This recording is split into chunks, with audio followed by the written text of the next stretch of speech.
અંતિમ યુદ્ધ ખાખી અને હવે ખાખી એ જ લક્ષ્ય. પીએસઆઈ અને કોન્સ્ટેબલની પરીક્ષાઓને થોડાક જ મહિનાઓની વાર છે, ત્યારે ખાસ એકલવ્ય એકેડમી તમારા માટે વીકેન્ડ બેચ લઈને આવી છે.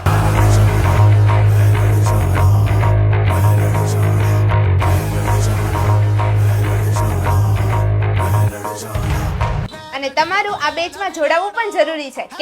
કેમ કે અહીંયા માત્ર 35 જ વિદ્યાર્થીઓને લેવામાં આવે છે કે જેથી દરેક વિદ્યાર્થી પર વ્યક્તિગત માર્ગદર્શન આપી શકાય. અહીંયા માત્ર પીએસઆઈ અને કોન્સ્ટેબલ જ નહીં, તમામ પ્રકારની ગવર્મેન્ટ એક્ઝામની તૈયારીઓ કરાવવામાં આવે છે. અહીંયા ગણિત, રીઝનિંગ અને બંધારણ જેવા વિષયોમાં વધુ માર્ક મેળવવા માટે ગેરંટેડ તૈયારીઓ કરાવવામાં આવે છે. અહીંયા digital classroom, free ground, free study material અને લાઇબ્રેરીની સુવિધા પણ પૂરી પાડવામાં આવે છે. હવે ખાખી દૂર નથી, કારણ કે આ બેચ 21 સપ્ટેમ્બર 2024 થી શરૂ થાય છે. વધુ માહિતી માટે સ્ક્રીન પર આપેલા નંબરનો કોન્ટેક્ટ કરો અને અહીંનો એડ્રેસ છે 3rd ફ્લોર ગણેશ કોમ્પ્લેક્સ, વિરાટ વે બ્રિજની સામે, RCC Gurukul main road, Mavdi, Rajkot.